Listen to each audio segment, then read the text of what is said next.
Hey everyone, my name is AJ, and this marks the inception of the Road to Reason podcast, a series of conversations I have with professional philosophers about their work, ideas, and insights. My goal in doing this is to create some sort of journey that inspires a sense of childlike curiosity for me and for you, the viewer. And maybe we'll realize along the way that the end of the road is not so much different from the beginning after all.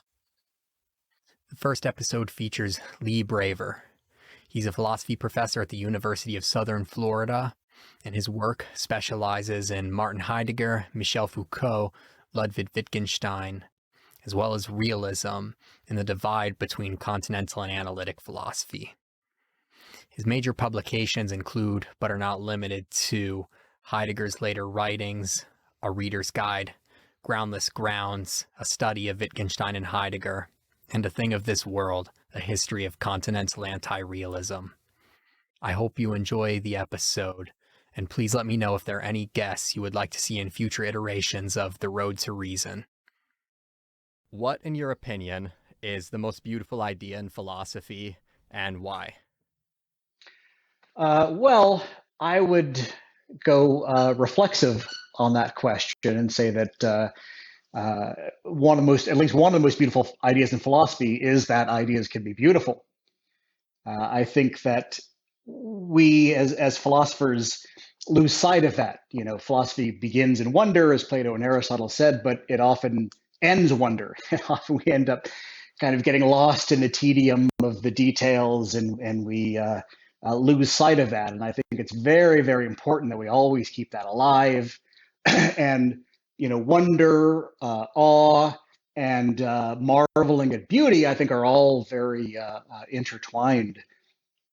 I teach Nietzsche fairly regularly, though I don't teach it in intro classes anymore. It's just too dangerous, as he himself said. Yeah. But the book that I usually teach is The Gay Science, Die Frohliche Wissenschaft. And the translation is very controversial, and it's hard. Both these words have difficulties translated in English. But my way of translating it is the frolicking discipline, right? Because the idea is, it certainly should be joyful, but we should be kind of frolicking with ideas. Ideas are there to engage with in a way that really derives delight from them. The more I study philosophy, the less of a sense I really feel like I have of what it means to call these arguments true or false.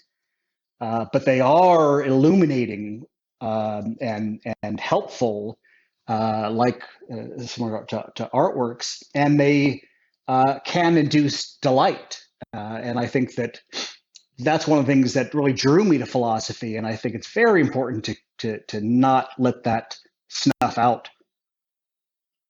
Absolutely. And I specifically wanted to ask you this question because I noticed that the notion of beauty and pleasure and emotional fulfillment as a basis for questioning finds itself in the sciences a lot. Physicists frequently talk about what they think is like the most beautiful idea in physics. You see that as a really prevailing concept in the sciences, but I have never had I've never seen a philosopher ask another philosopher about what they think beauty is, or like these aesthetic kind of questions that Right. are more pervasive in other areas. And I think that's really interesting because as someone who is not a professional philosopher, I got my degree in music. My relationship with philosophy is completely visceral. Like that is kind of my gateway into wonder and questioning for the sake of experiencing the ambiguous in a way that's exciting that I don't get in my life from anything else. And if I didn't experience that, that kind of reflexive quality that you mentioned in the beginning, I don't think I would have ever become interested in reading even more and more. And I think what you brought, continue. Sorry. I was just going to say that's why it's very important, not just in scholarship but in teaching. I think that one of the Plato really understood the integration of emotion, what we would classify as emotions in education. And I think it is one of the things that I think of myself as doing when I teach is just kind of like an enthusiastic tour guide as I just walk through these arguments in these books and say, isn't this amazing? Look at this, isn't this incredible? And trying to convey and instill that joy. I mean, love is in the name of philosophy. It's love of wisdom. It's not just Yeah, study of wisdom. absolutely. And it's really interesting how philosophy, you mentioned something earlier about this idea that and I'm going to paraphrase you, but almost that philosophy seems less directly propositional than it almost seems on the surface. It's not really, there's something more to these works, even by philosophers who were really swept away with the idea of talking about propositions and the different Mm-hmm. qualities they can have, that simultaneously illuminates something different. It feels like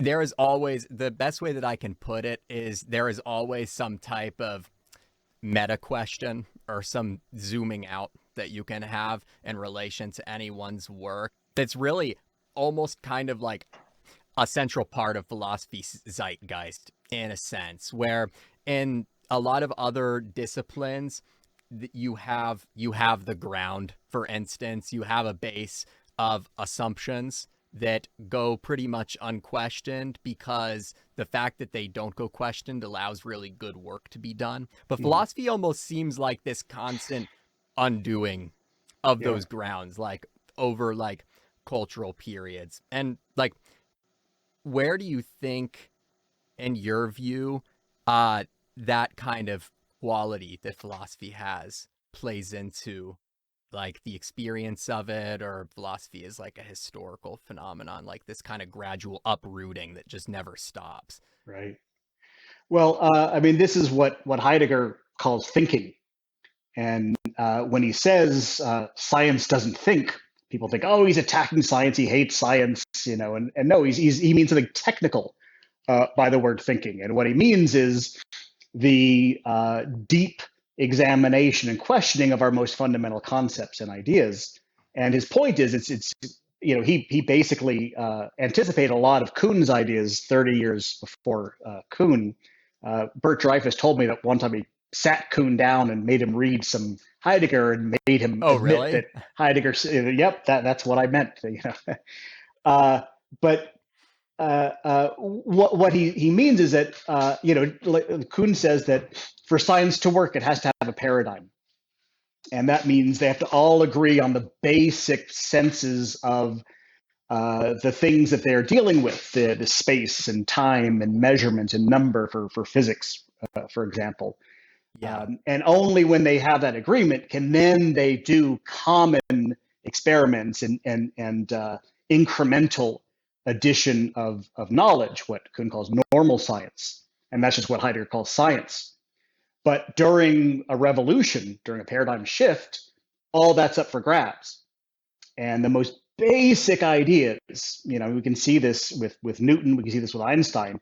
What is time? What is space? How do these act? How do we measure them? How do we experiment with them? These are suddenly in question. And Heidegger's point was, at that point, you're no longer doing science, you're doing philosophy.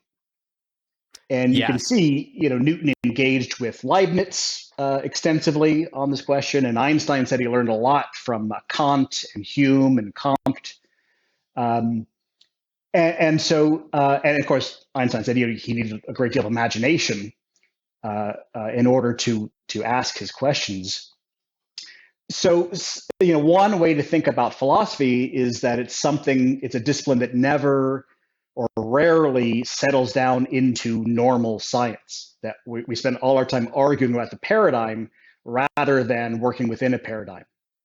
That's an exaggeration because there are periods where there's relative agreement and there's relative commensurability and there's conversations that can go on until a big shift. But even then, I think there are significant disagreements about what it is.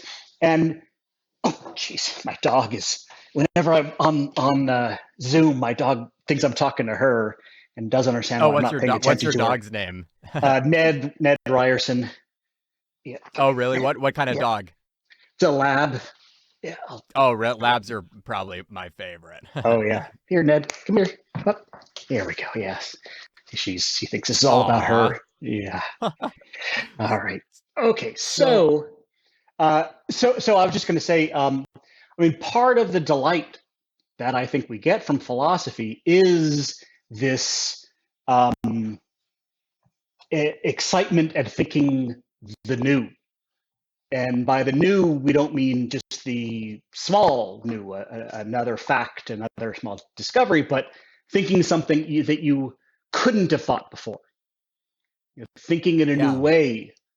And so that is really one of the, I think it's just an addictive experience. And I just, I'm an addict, I'm a junkie. I just keep going back to it for more and more of that. Yeah, absolutely. Because in some kind of way, there's an aspect in which falling into a paradigm or a consistent set of beliefs that almost have an internal logic to them that you followed through that can become a little bit understimulating after a while. Oh, yes, absolutely. I mean, you can just Um, go to sleep. Yeah, totally. And as someone who I resonate with that idea in just terms of general lifestyle because I have ADHD. So for my life to be Hmm. uh manageable, I almost have to be shifting paradigms all the time in terms of like the kind of projects I work Hmm. on and what captures my attention. I wanted to bring up something really quick I just because want to say one really quick response to that is, I mean, yeah. I tell people, and anyone outside of academia finds this, perverse. But the reason why I got into philosophy is because I get easily bored. And Oh, people are like, really? oh, That's that's cool.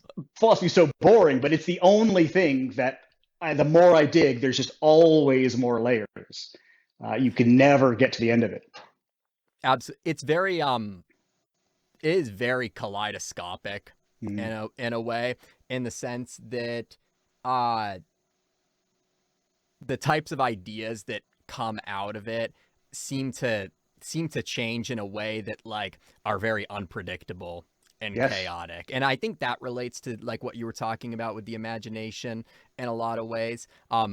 Like with what Einstein said, for example. So it's interesting how a lot of these even uh a lot of even more kind of regimented maybe fields of study that embrace a paradigm like more fully for a longer period of time, like physics, find a lot of like philosophical sparks.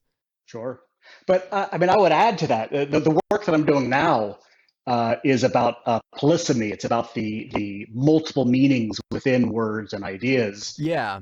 And what I'm finding is that, yes, on the one hand, these new paradigms, these new radical ideas are have this novelty and this excitement, but the old ideas are inexhaustible. And you can keep finding completely new ideas. I know people who don't do history philosophy, they shake their heads at how someone could spend 30, 40 years on a single thinker. It's just how boring is that? But when they're great, uh, their ideas you could just endlessly turn their ideas around and around and find new facets to it. I just opened a paper that I'm writing now saying, it's embarrassing for me to admit this as a Heidegger scholar, but I feel like I'm just now understanding the ontological difference for the first time, which is something that he just hammers, from the beginning to the end. I thought I understood it, but it just has so many different meanings that it's inexhaustible. Yeah, well, it changes with you and you change Hmm. with it as you change as Hmm. a person. And I think I don't know much about Gadamer at all, but Hmm. that's kind of an idea that is throughout his hermeneutics, that like the Yes. relationship a reader has with a book is like a conversation, and it's very, very Yes. personal in a way. And I mean, this is, Plato said at one point that books are terrible conversation partners because they always say the same thing to everyone. And it's just absurd. It's so patently false. I mean, he who was, of course, very early on in recording philosophical documents and writing. But what Heidegger and Gadamer both say is that it's really Heraclitean. You can never read the same book twice, because every Oh, time you yeah, read it, yeah, you're coming up bringing new questions to it, and it does respond differently depending on what questions you bring to it. yeah. I really like your paraphrase of that quote from Heraclitus. I'll have to Yeah. steal that from you. Okay. Um, I've got it somewhere.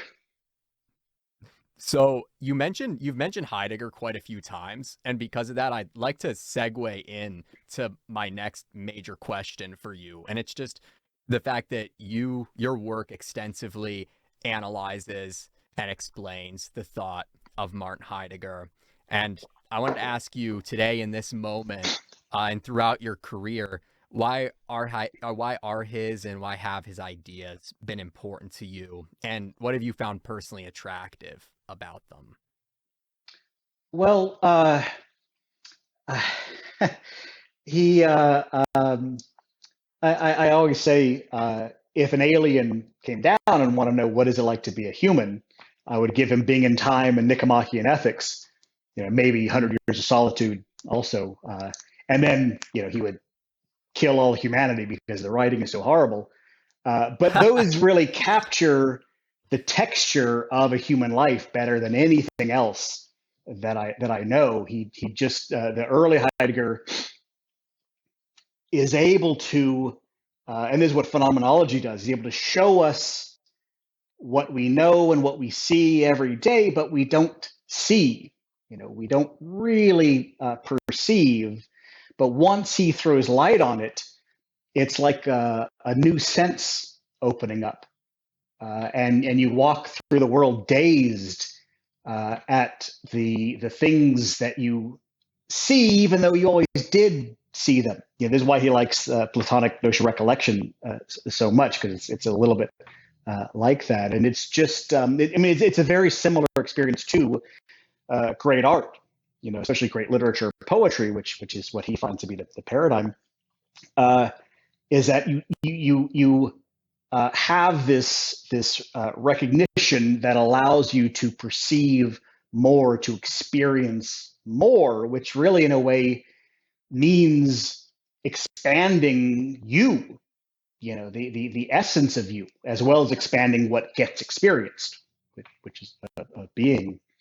And that's the early work. And the later work, uh, I wouldn't say he describes what it is to be a human so much. I think he's trying to describe what it is to be kind of post human. He believes very much in the later work in the deep historicity of humanity, of thinking, even of reality. And he spends a lot of time going back through the canon to reconstruct these earlier ways of thinking. He goes to these metaphysical texts to, as the key, he thinks, to the way the whole period experienced the world, kind of like reconstructing a dinosaur skeleton from a toe bone. But of course, that's looking backwards. If we accept that picture, then that also means that there will be, going forwards, radically new ways of thinking and living and being that we today can't think. Right? It's not that there are these new facts we don't know. It's that there are thoughts we can't think. Our brain isn't able to process at this point. And what he wants to do, I think, is not just tell us that, but to draw us across this boundary, to bring us into the next phase, or at least help or prepare. He often has very humble descriptions of what he's doing. And so his writing is so bizarre because he's trying to express these thoughts that he thinks our language can't hold Yeah. as we have it now. And his thoughts are so bizarre. But as you uh, uh, uh, comprehend them, as you encompass them into your head, it reshapes your head in around them, and then you're able to think differently. And you know, we were talking about the exhilaration. There's nothing in the canon like late Heidegger for that. As far as I know, I've Yeah. spent a lot of time reading it. Nothing is so strange, beautiful, astonishing, altering as later Heidegger's work.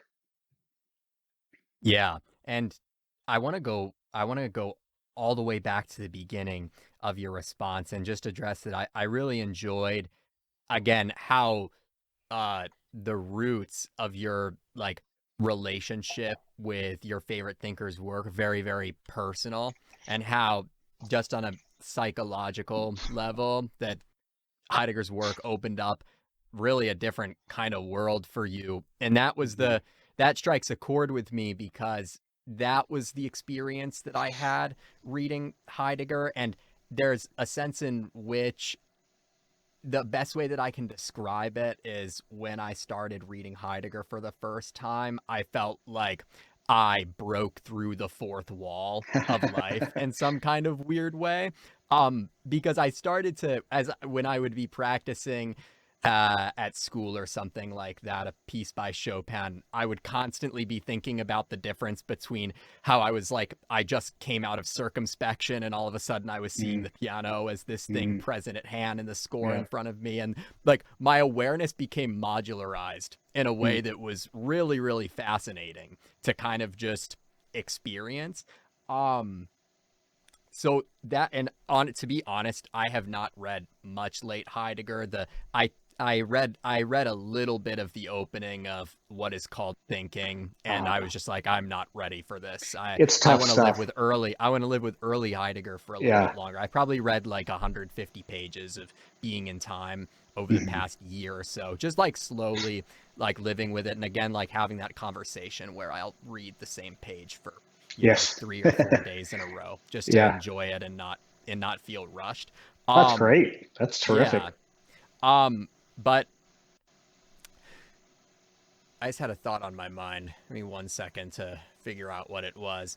Oh, so do you think that it's interesting how Heidegger is trying, and you mentioned, because you mentioned how Heidegger's language is very, very confusing, and that if you come in without a certain like background familiarity, it almost just seems like nonsense, for example. And uh, the reason why I've gleaned from that is because of the fact that he's almost trying to like take you out of some type of acquired hypnosis of what the meaning of the verb to be even means in the first place. And there are so many areas, for example, where I'll read him use that verb. For example, he'll say that something is something, and it will just strike me as very, very confusing and counterintuitive because, for example, I may think uh my one of my friends is reading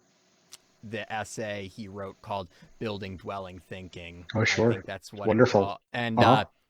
he transitions very abruptly from this discussion of German etymology to this notion of the fourfold in the divinities, for Yeah. example. Yeah. And that transition always abruptly kind of uh, jut, uh, juttered my conscious mind because Hmm. it seemed like such a odd kind of transition, and the way that he uses very like tacit language of talking about the fourfold in the divinities as if they are things that are, for example, and have a relationship with Dasein, for example, rather than something more metaphorical. Like stuff like that always strikes me as odd in Heidegger's work to wrap my head around. What are your views on Heidegger's relationship to talking about being and how that word or that concept can be used? Well, I mean, well, I'm working a lot right now on his views of language, First thing I would say is I find the fourfold very confusing. I find it the most difficult concept in later Heidegger, and that's saying something. So Yeah. it's tough. I've got some ideas, but it is difficult. I would also add, uh, when you say it's not metaphorical, one of the things I think he wants to do is to ask you, are you sure you know what metaphorical means? And with the distinction metaphorical and literal, are you sure it's that you can really rely on that distinction so easily? But I mean, it has been in the 20th century, particularly late 19th through the 20th century, when there's been a much greater attention paid to language. Before then, for the most part, language was seen as an unproblematic, transparent medium. What matters are the thoughts, the things that carry them. The vehicles are insignificant; they have no effect on the ideas. But come in the late 19th century and then through the 20th century, there becomes this enormous focus on language itself, and in particular on the ways that it affects or guides thought, that we can't just cleanly separate these two. And a very common idea is the idea that our grammar channels our thinking down certain paths, which aren't necessarily accurate or the best paths. So both Bertrand Russell and Nietzsche say that the subject-verb grammar that we have gives us substance ontology. Right? We believe in substances because we have subjects that are distinct from verbs in our language. Right? And Nietzsche, of course, says it best, as always. He says we believe in God because we believe in grammar, right? Because God is the ultimate subject. And you know, if Nietzsche and Russell agree on something, then I don't know if that's good or bad. It's a sign of Very apocalypse or strange. truth. But it's interesting. We should pay attention to it. And Nietzsche's tries to aim this towards a new understanding of subjectivity and agency, where he wants to see action. I think it was very Leibnizian way, as completely integrated into what the subject is. That the subject is what it does, and existentialists generally have a view towards that. And I think I've recently started thinking, and I think Heidegger in the early work does some of that with Dasein. Dasein is what it does. It is its actions in the world. It is its role that it plays. But I've come to kind of think that in the later work, he thinks that that's true of being, right? That being isn't a being. That's the ontological difference, which then could be or not be, could do things or not do things. Being just is its being. It is this outflowing of things, of reality, of experiences, of manifestation to us. And so the subject verb distinction is part of what leads to what he calls the oblivion of being, or the confusion of the ontological difference, because then we think of being as a being that does something, right? And that isn't what it is at all. It just is what he sometimes calls later work the event. You know, an event. I mean, Nietzsche, one of his examples is lightning. Right? Lightning flashes. Now, in grammar, there is the subject lightning, and what it does is the verb flash. But there is no lightning separate from the flashing.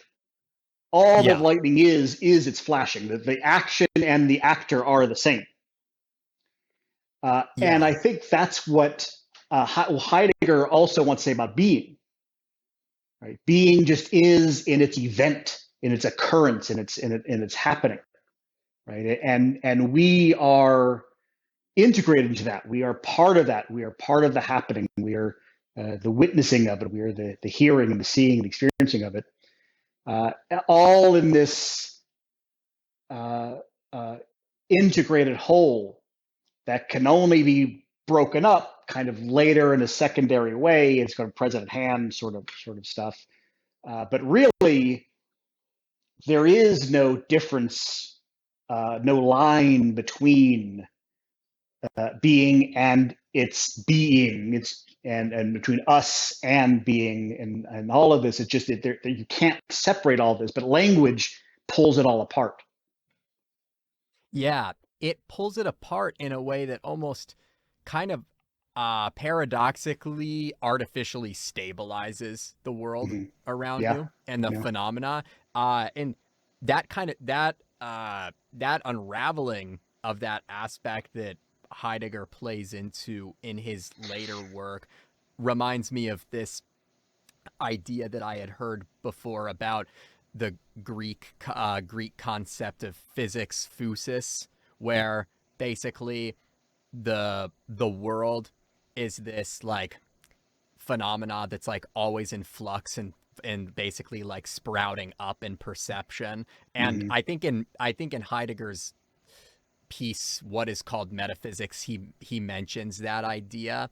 And it's really interesting, again, in terms of like breaking the fourth wall of your perception, to try to basically live with a kind of imagination that sees everything in its movement rather than its stability, for example. And when I when I have that, like, maybe moment of realization, for example, of how different everything is around me, one moment to the next, in Mm-hmm. various ways, whether it's like something as simple as how like differently each like piece of grass, for example, in my yard is moving when the wind brushes up against it, for example, on a breezy day, or something as simple as that. I realize how much of a like catatonic default state that we almost live in perceptually, Yeah. that makes the world more boring. And sometimes I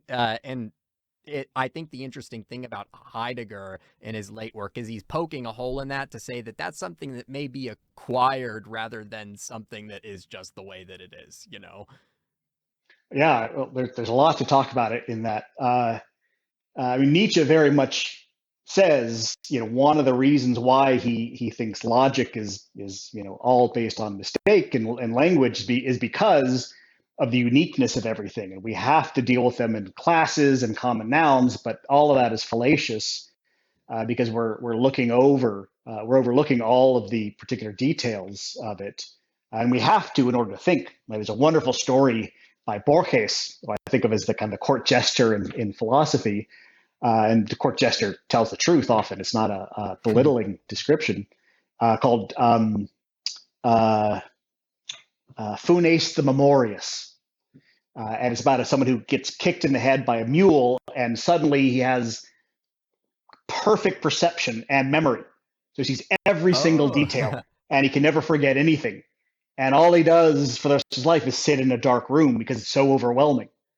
And he thinks, not only is each leaf unique, but this leaf from this angle at 315 is different from the same leaf from this angle at 316, right? And so all language is teaching us to overlook the individuality, the specificity, the uniqueness. And one of the things I do when I teach phenomenology is to try to break through that, right? The first day I bring in an apple and I put it in the middle. I said, okay, describe this. And they write down a description. I say, okay, now describe without using the word apple. And they describe it without using the word object, without using the word red, thing. I try to take away as much as possible. And they start seeing this thing in front of them. And, their whole lives, they've seen the picture of the apple on the A for apple on the kindergarten wall, right? Just the perfect, heart shaped sort of thing. And that's what they grab onto. Oh, I know what an apple is. An apple is this, and I don't have to look.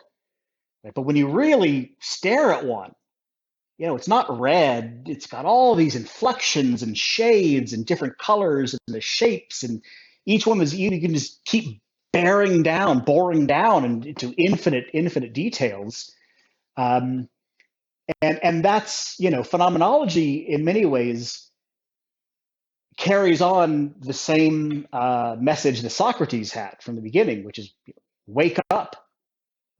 We're sleepwalking, and there's just so much to see and to think about, and we just skim along the surface. And then once you Yeah. look at what's in this apple, you realize you could do that for every single object in this room, in every room in the world, and there's just so much. And of course, it is overwhelming. That's why we tamp it down, but we go too far. Yeah. It's almost like the, traditional concepts of truth, such as correspondence, for example, almost tranquilize our descriptive abilities Mm-hmm. quite a lot, Mm-hmm. because uh, focus becomes binary, for example, and that becomes the root of perception.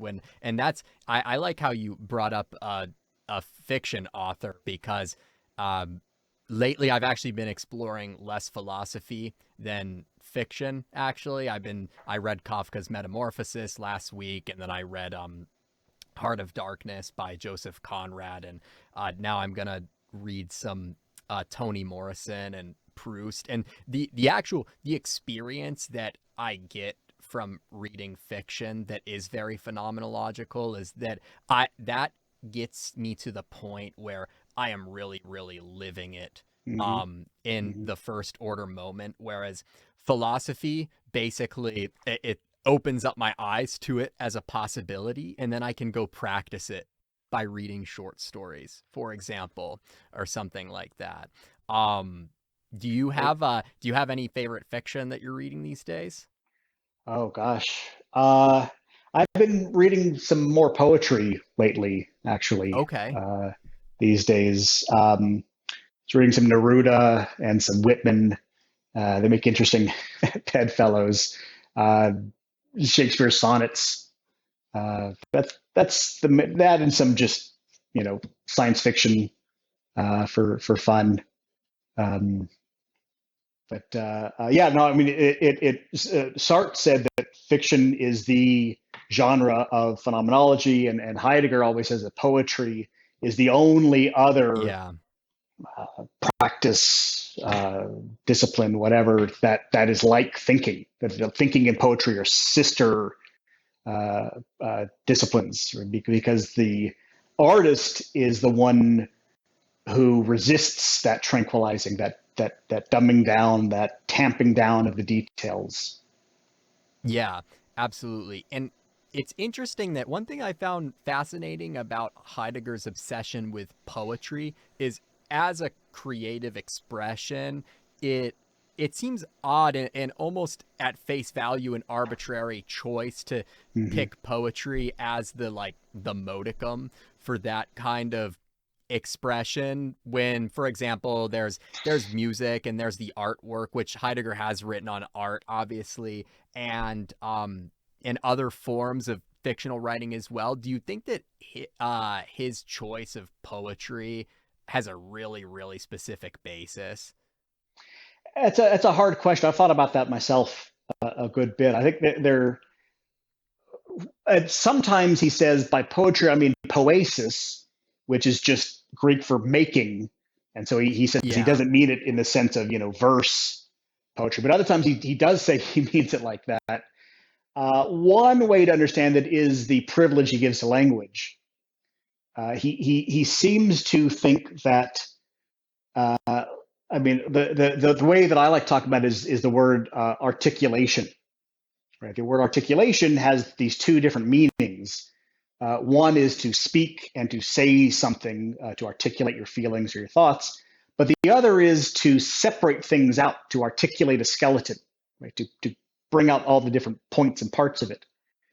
And I think he thinks that language articulates the world, that language is what gives us the specificity, the particularity, that lays things out for us, right? That's Auslegen, that's German for interpretation, literally means to lay out. Um, and so, because of that, poetry is the purest form of language that is aware of its linguisticality, language that is bringing the wordiness of the words to our attention. And Yeah, as and it rhyme and yeah. mhm, right, with the sound and the meter, um, and because it's, usually we treat it like like the hammer. It's just inconspicuous. We don't even realize we're using words. We just think we're kind of telepathically putting our thoughts into each other's heads. But with a poem, it slows you down as these are words. And he says sometimes that in a poem, it's like naming things for the first time. You almost see the linguistic baptism of the world. You see things being called, which is a word that he loves, that they're called into our awareness by being called names. That's one of the rare times that English preserves one of the word plays that he uses. And so things we our attention is called to things as we call them into our awareness by calling them names. Yeah.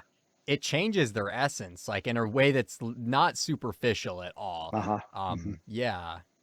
And I resonate with that because for example, one of my favorite poems is Ode to a Grecian Urn by John Keats, and the way that he describes this pot is just amazing, and all the characters on it, and it does make me it again it makes me aware of when I look at different um like maybe antique objects that like I'll have laying around my house, like how many poems like lie like within that, for Mm-hmm. instance, Mm-hmm.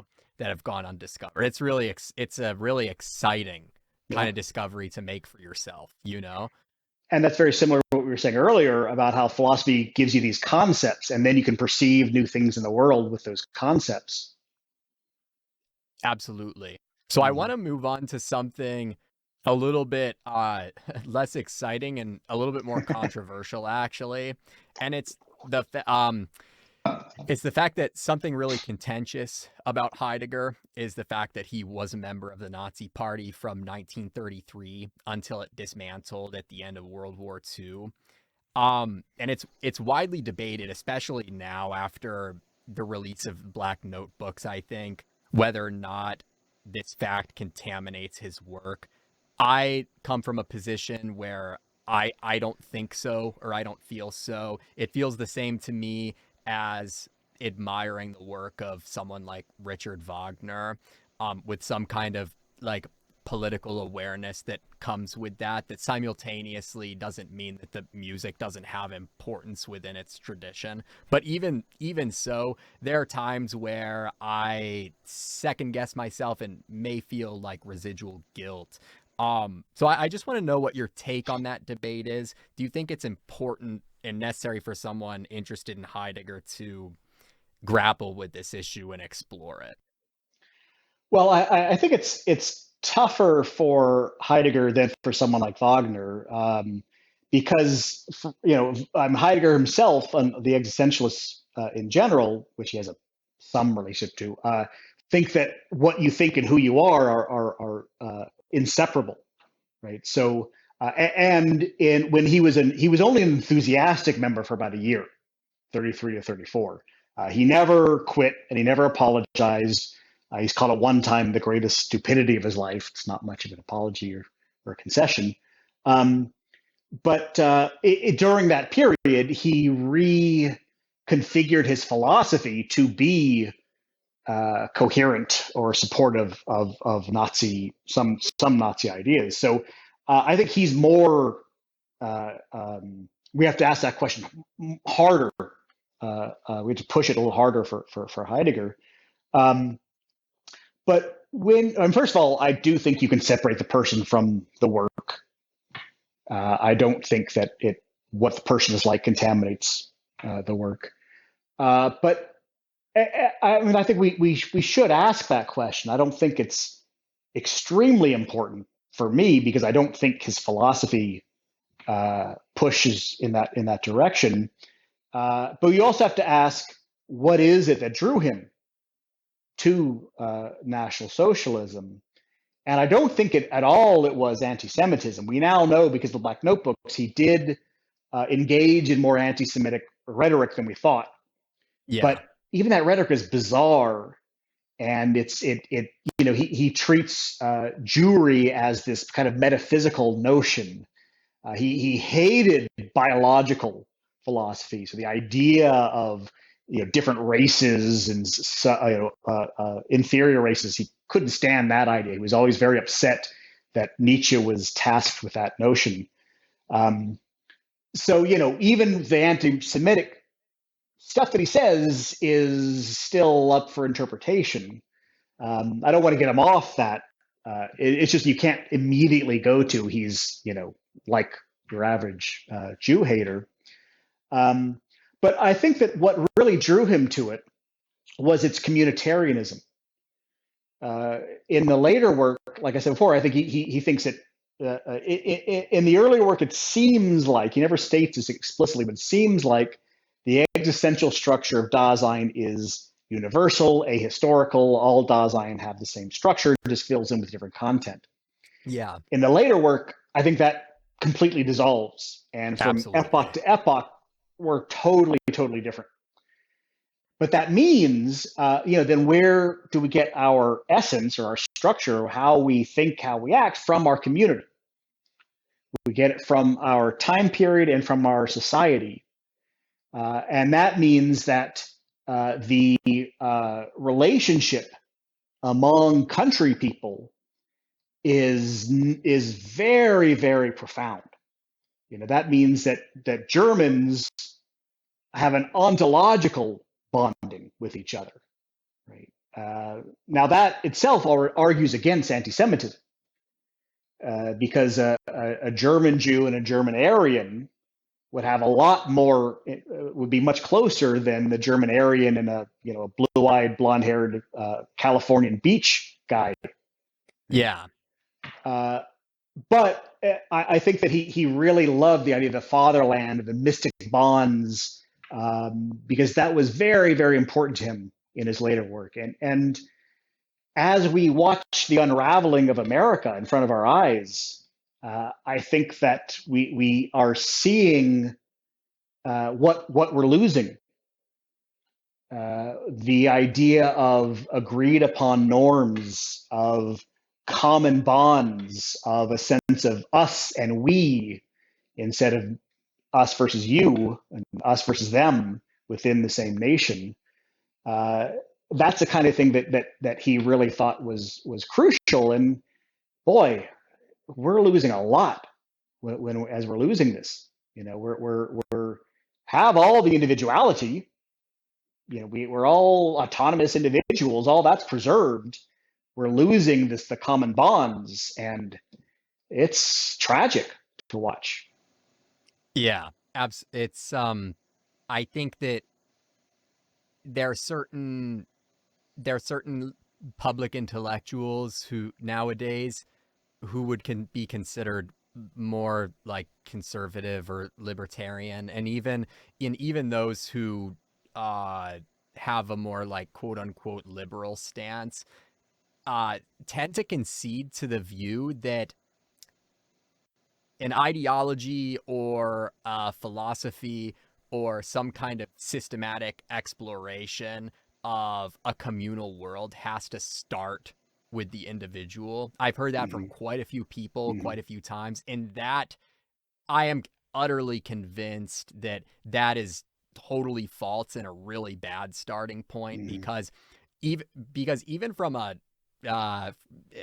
neuropsychological level, we start off in the world as babies who don't have an ego, for instance. Like, our first step into being a human being is to be like a communal human being in a very fetus. literal It's kind before of then. way. A fetus responds to its mother's voice differently than other voices. Yeah, absolutely. This is the holism, that many philosophers have had. This is what Aristotle meant, that humans are a politikon zoon, that we're a political animal. Is that He says outside the polis, there are gods and they're animals, but not humans. That humans are only humans within a community. And you start from the community and then you go to the individual, not the other way around. And the ironic thing is that even the idea of individualism is something that's communally taught to us. That's a American ideal. We get the ideal of individualism from our community. Yeah, absolutely. Yeah, definitely. It's very that's like a very kind of like post-structuralist way of thinking about it in Yeah. terms of we can only understand the identity in terms of the differences that are all around us, you know.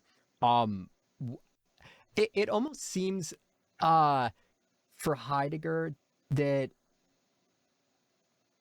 like based on what you were saying about his late period and he had maybe these like mystical kind of fatherland, almost like nationalist notions, for example. Do you think that in some kind of way may have had to do with him finding some sort of almost transcendental ground for what it means to be after he realized that he kind of needed to abandon the more like Kantian system that he had laid out in Being and Time, for example, where, like you said, Dasein is a general structure that's universally applied, but just changes in terms of its content. Do you think that there was a sense of yearning that he had for that later on that, like someone like Wittgenstein, for example, really had? Like as his philosophical system that was like more grounded in the absolute kind of fell apart. Well, I'm not quite sure what you mean by transcendental. That's usually associated with Kant and more of Heidegger's early work. Sure. So I would, by transcendental, I mainly mean some kind of identity that may actually have some kind of notion of being ahistorical, for example. Just the language that you used made me think that maybe there was an aspect of even late Heidegger who submerged everything in history where from a personal context he wanted to like maintain and uphold this idea of like a mystical kind of nationalism that like I see. transcended it. Yeah, Yeah, I that's mean, the best way I can put it. I wrestled with this problem in my first book, A Thing of This World, because it seems to me that he just can't dispense with everything. You have to have some ahistorical commonality across the epochs, and he minimizes it, gets it very little, but he gets it to that we are the clearing, we are the opening in which being occurs, and this I think this communitarianism, the sense that we derive our identity and our ways of thinking from our community, which itself is sent by being. Um, and so I don't see how he can say that changes. Um, what changes are the communities and how being manifests itself, but the manifestation, I don't see how we could possibly get rid of that or alter that. But that's very little. I mean, he cuts it down to a minimal. And in that book, I kind of argue that Derrida possibly solves that problem, but very weirdly with his quasi transcendentals that are always interfering with themselves. But that's a whole other that'd be Yeah, and another the hour. whole deconstruction. Yeah, Mhm. absolutely. So I really enjoyed this topic, but for the sake of time, I want to move on to something Yeah. quick to take up our last several minutes here. And it's this idea of the fact that we live in an age in which, from some kind of normative perspective, philosophy is definitely seen as subservient to science, and ultimately like replaced by it. Many scientists think that philosophy at this point is merely history, doesn't have a relevant application, which I have always seen that as just being a really absurd kind of claim. So I wanted to ask you about what you think are some examples over the past century of philosophical work providing motivation for meaningful progress in a scientific domain. Well, Heidegger's got this this really interesting sentence in one of his very last works, "The End of Thinking and the End of Philosophy and the Task of Thinking," where he's talking about what comes after philosophy, and he says something like, "The role of metaphysics has been legitimately taken over by science." And the word legitimately there is kind of surprising, because you would think he would say, yeah, this horrible science is taking over from us. But I mean, he says, yeah, that's what's happened. If you want to know what the world is made of, you don't go talk to a philosopher, you talk to a physicist.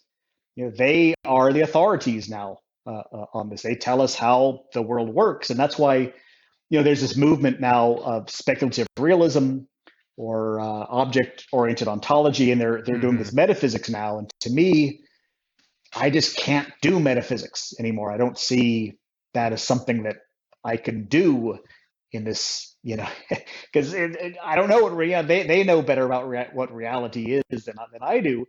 But as we were talking about before, in the areas that are what Kuhn would call pre-paradigmatic, where we haven't yet settled how we're going to study these things, or what it is that we're going to study, I think philosophy can have a lot of impact. And the best example is in AI, because AI is artificial intelligence. Well, to make an artificial intelligence, you have to know what intelligence is. To make one, you have to know what it is. And that's a very hard question to answer. I mean, you can't look at IQ tests, because they have to figure out what they're going to measure. You have to have some sense of what it is before you go out and study it empirically. And Bert Dreyfus, whose work I really, really admire a lot, he was hired actually by the Rand Corporation. He and his brother, I believe, Stuart, were hired by the Rand Corporation to evaluate the MIT program, because they were thinking about funding it. And this guy there, Minsky, was saying, this was right after the movie 2001 came out. He's like, "Oh, we're going to have a HAL level intelligence in 5 years." And they said, "Well, is this true? Can you evaluate this?" And he looked at the kind. He wasn't at all an expert in computing or programming, but he looked at their understanding of intelligence, and he used his knowledge from Heidegger, Merleau-Ponty, and Wittgenstein to say that's not what intelligence is. They thought of it as explicit knowing that, propositions, facts. And he said, sure, that's a part of it, but to know which facts, what's relevant, to make judgments, these are things that can't be captured in that format, and that's the only format that they had. So he said, no, I don't think this will work out. And he was vilified for this, because he denied funding. That's about as bad as you can do for an academic. But he was right. It never panned out. People tried to. There was this one project to understand stories. Get a computer that could understand a story. And they would tell the computer these basic stories. A guy walks into a restaurant, orders a hamburger, comes burnt. He storms out, he runs out, doesn't pay. Did he like the hamburger or not? Did he enjoy his meal? And the computer just can't answer these questions. And so they create what they call scripts. What is it to eat in a restaurant? If people get a burnt meal, they don't like it. People sit down at tables at restaurants. People order from menus at restaurants. People get food. They just have to. They dissolve this situation to facts. And it's just absurd. They're just endless facts and things that are unanticipatable, but that humans can deal with in an ongoing, on-the-fly way, but cannot be anticipated or put down in that format. And so he said it wouldn't work, and it didn't, because that isn't the way intelligence works. And what's remarkable about Dreyfus' work, he was taken to be this anti-computer, anti-science guy. And he just said, this model doesn't work. And at the end of his book, What Computers Still Can't Do, he says, you know what? There's this new model that I think might actually work. This seems a lot closer to the way humans learn. And I think there's some hope for this. And that model was neural net. that get trained, right? And Machine learning algorithms. Yeah. that model is what machine learning uses, which is what all successful AI today does. So Yeah. he recognized this as, he didn't say he knew it would work because it was very early on, but he said he thinks that is much more possible, and he was exactly right. Yeah, it is amazing how someone outside of that domain kind of prophesized that Right. the proper kind of technological impetus, and as that resonated a lot with me, and Dreyfus's critique in general is something I really enjoyed like learning about, because I don't I'm not a computer expert. I do know a little bit of Python, and the area that I really think is interesting in computers is natural language processing. So Mm. I've played around with some different libraries and such, and one thing that I realized right away in terms of some type of dissonance or tension that exists between how a human being processes language in terms of its environment and the way a computer does, is that with a natural language processing program in Python, you are given a huge corpus, series of like lexical units, and then the way that you meaningfully parse that is in a very, very linearly combinatorial fashion by Mm. using these functions, for Mm-hmm. example. And the fluidity of how human beings can judge different ambiguous Right. situations without almost Right. having to think about it at all And grammatically rendered this incorrect phrases. yeah, absolutely, uh made me realize that yet the notion of this being the process by which language is utilized, for example, in a cognitive sense, like seems totally absurd, like intuitively. Donald Davidson has a very famous phrase where he says, "There's no such thing as language," uh, but then he follows it like, "If language is this hard rule-bound notion," because we understand perfectly when people make mistakes and people break the rules, and he says we're just kind of constantly revising our rules on the fly with each individual that we're talking to. I think, I'm not sure I completely go with him on that, but definitely part of the way at least. Yeah, absolutely. Well, Professor Braver, it was amazing to get to talk to you for an hour. This I was really fun. appreciate you just sharing what you know with me, and this was really, really enjoyable. Um, we'll be in Thank you for touch, inviting me. of course. So, thank you so much for chatting with me, and you will see this when it goes up. Great. Just let me know. All right, wonderful. Thank you so much for making it to the end of this episode of the Road to Reason podcast, which is hopefully the first step in a long and exciting adventure. If you enjoyed the video, please consider liking it or even subscribing to the channel, as these things all contribute to molding and shaping a community. And in the meantime, continue exploring, poking, and sharing all the questions and ideas that are meaningful to you. So long for now.